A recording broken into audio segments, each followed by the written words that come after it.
Thank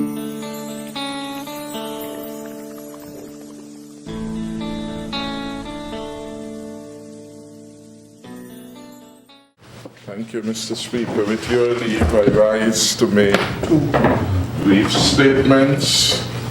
One in my capacity as Minister of National Security, and the other in my capacity of Minister of Finance. Mr. Speaker, with your leave, I want to use this occasion to update the country on the ongoing work of NEMA and the Disaster Mitigation Council to ensure the safety of our people in the event of the hurricane. We are well aware that for the 2018 Atlantic hurricane season, it is expected that we will have somewhere between 12 named storms. 6 of them, at least 6, are expected to become hurricanes, and between 2 to 4 of them are predicted to become major hurricanes. So this will be an active season, and at the very least as busy as last year was. Already we have had about 3 storms which have come into existence, and at least 2 had directed their journey towards the Caribbean. And indeed, the last one, Hurricane Beryl, was in our region less than a week ago. Local and regional after-action reviews of the 2017 Atlantic hurricane season calls for stakeholders to share lessons learned so as to better prepare local offices to support ongoing mitigation, preparedness, and response efforts. NEMA continue to lead our disaster preparedness and mitigation efforts, and it functions in that regard in both an advisory and operational capacity. The recent appointment of Mr. Abdia Samuel as the National Disaster Coordinator provides NEMA with experience and highly competent leadership to deal with the matters that may arise. There are, in fact, 10 subcommittees at this time that have been activated and are working with NEMA. 1 Medical and Public Health Subcommittee, Transport, Education, Communication and Warning Subcommittee, Housing and Shelter, Damage Assessment and Evaluation of Damage, Foreign Assistance, Environment, Welfare, Relief Supplies, Shelter Management, Utilities, and the 10th subcommittee is styled Search, Rescue, and Initial Clearance Subcommittee. All 10 subcommittees are chaired by senior officers drawn from relevant line ministries, and the permanent secretary of each ministry is named as the officer who is accountable for ensuring that the work of the respective subcommittees is executed with efficiency and efficacy. NEMA has ex officio representation on all these 10 subcommittees. Detailed disaster plans for 2018 have been compiled by various subcommittees and/or related organizations. Detailed disaster plans, for example, have already been outlined by the Public Works Department, SCASPA, St. Kitts and Nevis Defense Force, the Police, ZIZ, and the St. Kitts Information Service, as well as the Foreign Assistance Subcommittee. Minutes of the last meeting of the Disaster Preparedness Mitigation Council show that hurricane preparedness updates were provided also by the Met Office, the St. Kitts and Nevis Red Cross Society, the Ministry of Education, housing and shelter, and the SCASPA, all of them gave a good account of where they're at in terms of their preparation. We have recently hosted Trade Winds 2018 here, and our security forces and NEMA would have been involved in extensive disaster preparedness and response engagement, and so their capacities would have been enhanced as a result of our hosting of the Trade Winds 2018 exercise. I want at this time to indicate that all government agencies and associated NGOs associated with disaster preparedness and mitigation have reported that they are in a state of readiness. Of course, everything is relative, Mr. Speaker, and when it comes to Mother Nature, mere human beings can only best prepare for visitation. I want to urge all citizens and residents to take their own precautions and to be ready for a passage of a hurricane during the season.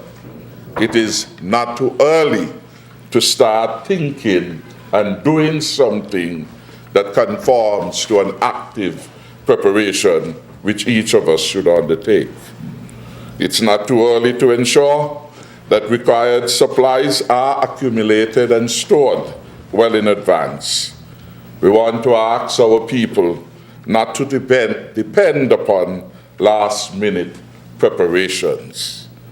The vulnerable among us, the elderly, they should be given special attention, and of course, as part of our exercise of preparation, we should begin to think about how and where we will treat with our elderly and those who are vulnerable in the context of a visiting hurricane.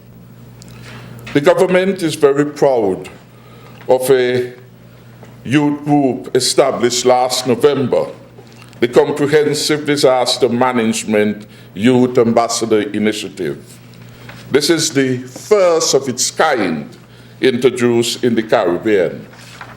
NEMA launched this Youth Ambassador Initiative last November with the full support of the Caribbean Disaster Emergency Management Agency, CDEMA.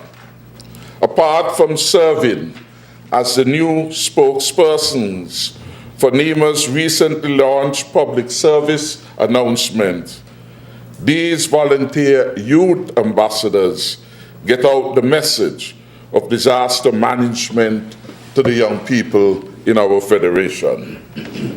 Speaking of getting out the message, this year for the very first time, NEMA's outreach has extended to our non-English speaking community members by way of text messages and social media, WhatsApp and Facebook. For instance, important alerts were voiced in Spanish. These were shared directly with the Spanish community, which is growing in St. Kitts and Nevis in advance of Hurricane Beryl. My government reiterates to the general public the importance of accessing news and information from approved sources, such as the Met Office and NEMA, as well as national media outlets. We also advise persons to log on to NEMA's website, www.nema.kn, or its Facebook page, NEMA SKN, for the latest information. And of course, there's a lot of fake news being propagated, so it's always wise to stick to the official channels when it comes to information regarding hurricanes. Again, Mr. Speaker, last year, our people were fortunate to have faced two powerful Category 5 hurricanes and basically to have come out of it without any significant loss of life. For this, of course, we give every praise, honor, and glory to the Almighty God. and we pray that his mercies will abide with us during the 2018 Atlantic hurricane season. Again, let us stay alert, pay attention. We are in the hurricane season. Once ago we said June too soon, and July we may stand by. Already we have had the visitation of at least one hurricane, and we therefore advise persons to take these storms with a degree of seriousness which they deserve. The second matter I wish to make reference to, Mr. Speaker, with your leave, has to do with a reporting with regard to the fiscal management of the country, and to say that the prudent management of our country's fiscal affairs has resulted in surpluses on the three principal accounts which are used to evaluate the fiscal health of a country and the prudence of the country's management. On our recurrent account, we have recorded to the end of May a surplus of $51.6 million, and the overall account $30.9 million, and the primary balance we record a surplus of $42.9 million.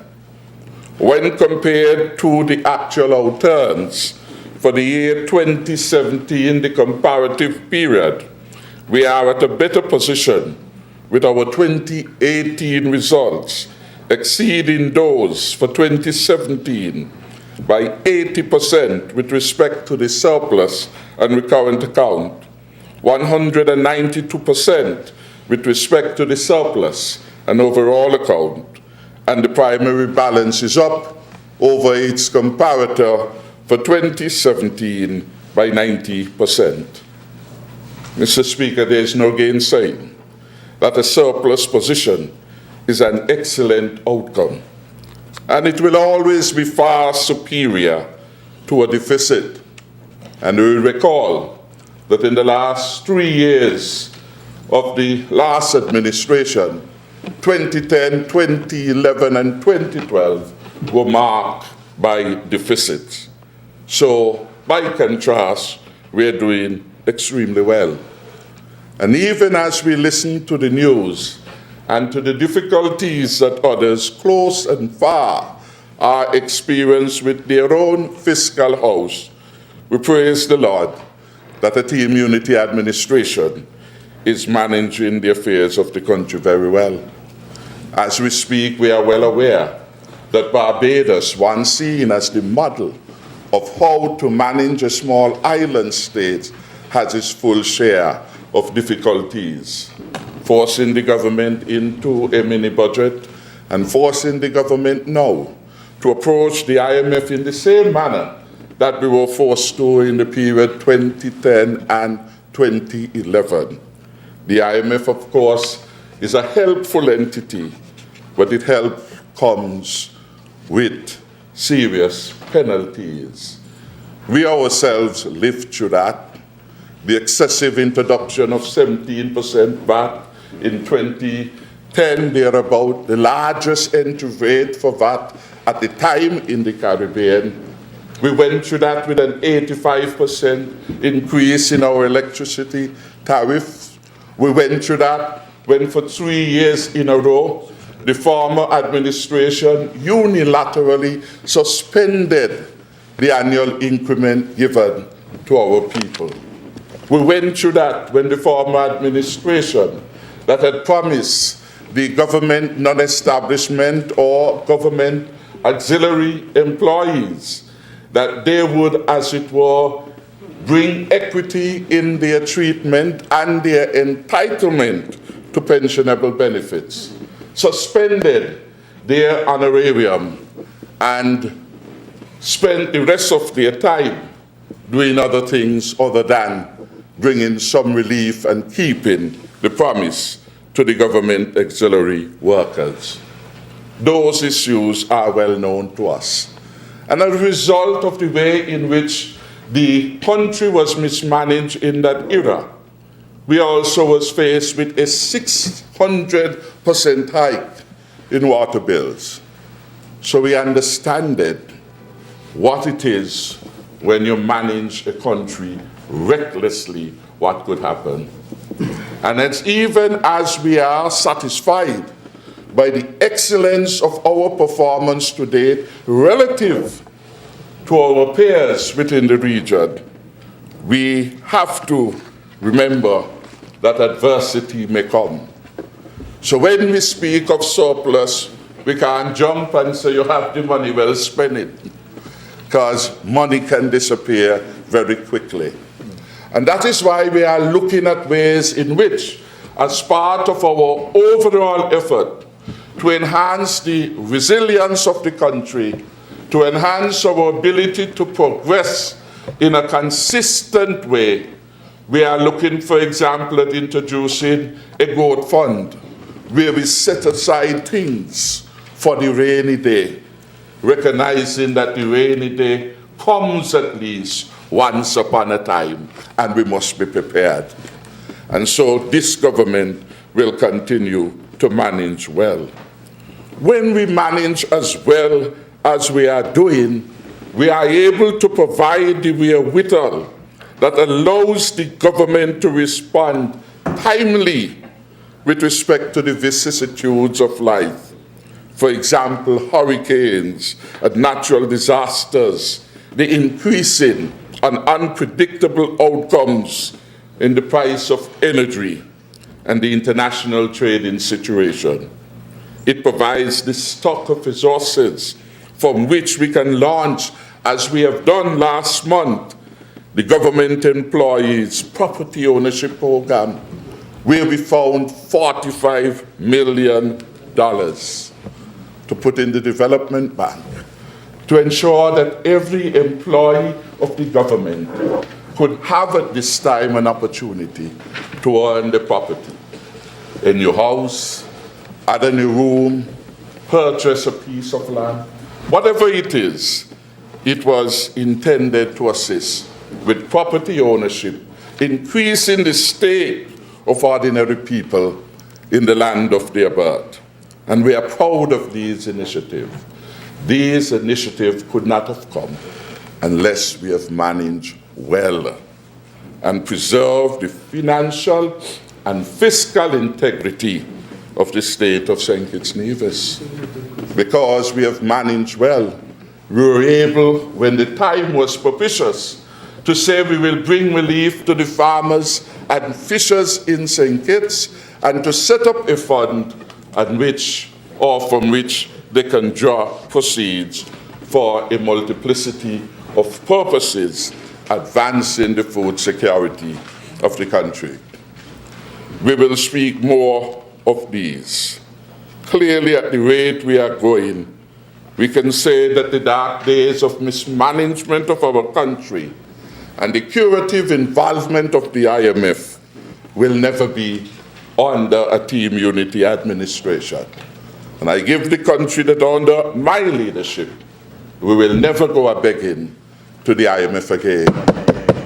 And that is why in the very first year of our leadership as a team unity administration, we found the resources and we paid the IMF $117 million, wipe off entirely the debt left by the former administration. As we are now in the process of contemplating nation building, it is that kind of prudent leadership that the country must have going forward. The reckless abandon of the past, with little to show for it, in the alleyways and the byways, must never be mirrored again. So I want to thank all those who have been contributing to the policy formulation and implementation that have kept our country, year after year, recording positive growth. And that is important, recording consistently positive growth, not deficit, positive growth, which means every year we are doing materially better than we were last year as a country as a whole. I want to end by thanking the people of the country for their confidence in the Team Unity administration, for their choice, judicious choice, on February 16, 2015. When faced with several options, they knew that the best chance and the best opportunity they could give was to bring something new and to give our country a fresh start.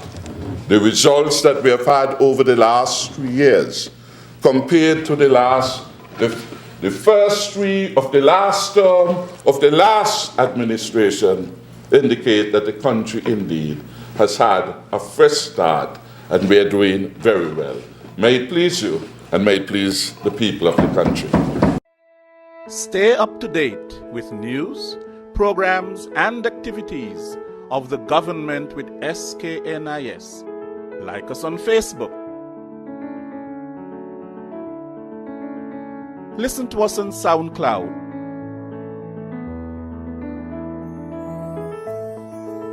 Follow us on Twitter. And watch our videos on YouTube. Connect with us today. SKNIS, St. Kitts and Nevis Information Service.